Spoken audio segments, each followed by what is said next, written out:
राहुल गांधी आज बिहार की राजधानी पटना पहुंचे। पटना एयरपोर्ट पर गर्मजोशी के साथ कांग्रेस के नेताओं ने, राहुल गांधी के चाहने वाले उनके कार्यकर्ताओं ने गर्मजोशी के साथ उनका स्वागत किया। बापू सभागार में कार्यक्रम था और उसके बाद सीधे सदाकत आश्रम पहुंचे।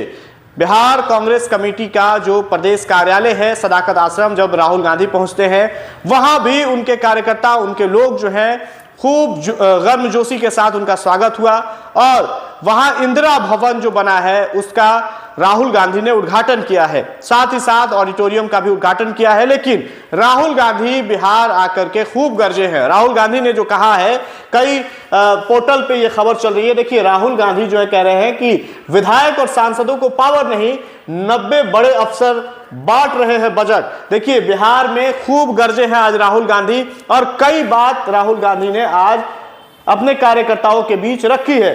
देखिए राहुल गांधी ने जो कुछ कहा है, कई पोर्टलों पे ये खबर लगी है जिसमें राहुल गांधी की जिक्र की जा रही है। हम आपको तस्वीरों के माध्यम से भी दिखा रहे हैं। देखिए राहुल गांधी जो है उन्होंने सीधी तौर पे कहा है, नीतीश कुमार पर भी तंज कसा है। नीतीश कुमार की जाति जनगणना जो है उस पर भी उन्होंने तंज कसते हुए उसे फेक कहा है। उसे जो है कि राहुल गांधी ने नीतीश की जाति जनगणना को फेक बताया और बोला कि बिहार को बेवकूफ बनाया गया है।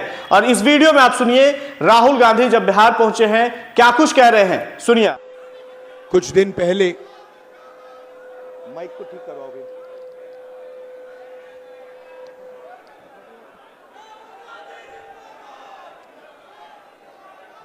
कुछ दिन पहले दिल्ली में कांग्रेस हेडक्वार्टर्स का इनॉग्रेशन हुआ और वहां मैंने देश की स्थिति पर, देश की सिचुएशन पर भाषण दिया और वहां मैंने कहा कि कांग्रेस पार्टी ने देश की जनता के साथ मिलकर देश को यह संविधान दिया है और हमारा काम इस संविधान की रक्षा करने का है। हर कांग्रेस पार्टी के कार्यकर्ता का काम इस संविधान की रक्षा करने का है। मोहन भागवत जी कहते हैं कि जब ये कॉन्स्टिट्यूशन बना था तब हिंदुस्तान को आजादी नहीं मिली थी, हिंदुस्तान को उसके बाद आजादी मिली है। इसका मतलब मोहन भागवत खुलकर कह रहे हैं कि मैं संविधान को एक्सेप्ट नहीं करता हूं और मैं संविधान के खिलाफ हूं, क्योंकि अगर वो आजादी को मानने के लिए तैयार नहीं है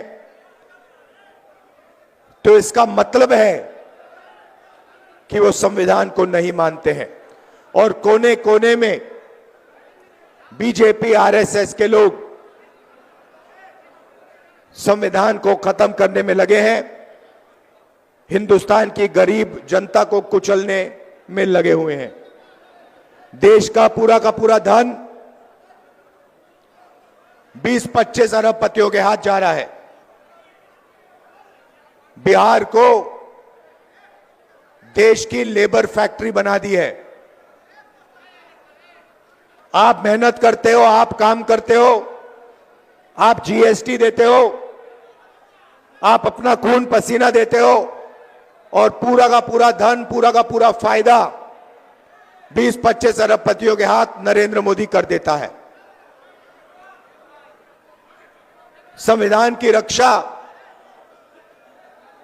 सिर्फ कांग्रेस पार्टी का कार्यकर्ता कर सकता है। और मैं आपको एक और बात बोलना चाहता हूं कि यह विचारधारा की लड़ाई है और दो विचारधाराओं के बीच में लड़ाई है, यह भूलिए मत।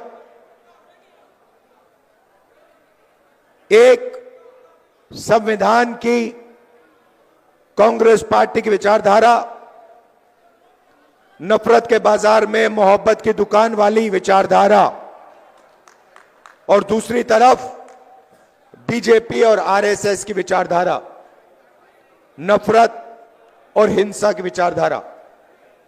इन दोनों के बीच में लड़ाई चल रही है। और मैं आपको कह सकता हूं कि बीजेपी का मुकाबला विचारधारा से ही होगा, कांग्रेस पार्टी की विचारधारा से ही होगा, और बीजेपी का मुकाबला सिर्फ कांग्रेस पार्टी का कार्यकर्ता और उसकी विचारधारा कर सकती है।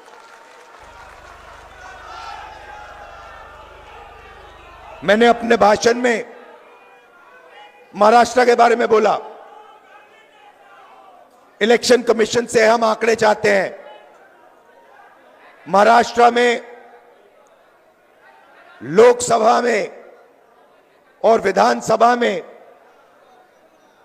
1 करोड़ वोटर का फर्क है।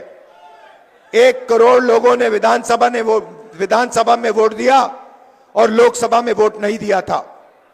हम जानना चाहते हैं कि इलेक्शन कमीशन से जानना चाहते हैं कौन लोग हैं, और हमने इलेक्शन कमीशन से कहा है कि आप हमें लोकसभा की महाराष्ट्र की वोटर लिस्ट दीजिए और विधानसभा की वोटर लिस्ट दीजिए, और इलेक्शन कमीशन हमें वोटर लिस्ट देने को तैयार नहीं है। यह देश के सामने सच्चाई है। अगला चुनाव बिहार में है और यहां पे यह क्रांतिकारी प्रदेश है। देश में जब भी बदलाव आता है यहां बिहार से आता है, आप लोग करवाते हो। और इसीलिए कांग्रेस पार्टी को, इंडिया गठबंधन को एक साथ मिलकर बिहार में बीजेपी और आरएसएस को हराना है। यह विचारधारा की लड़ाई है। आप सबको तैयार हो जाना चाहिए। आप बब्बर शेर हो कांग्रेस पार्टी के, बब्बर शेर हो, टाइगर हो। आप तैयार हो जाओ। बीजेपी और आरएसएस की विचारधारा को बिहार में हमें हराना है। इंडिया गठबंधन के साथ खड़े होकर बिहार में हम इसको हराएंगे।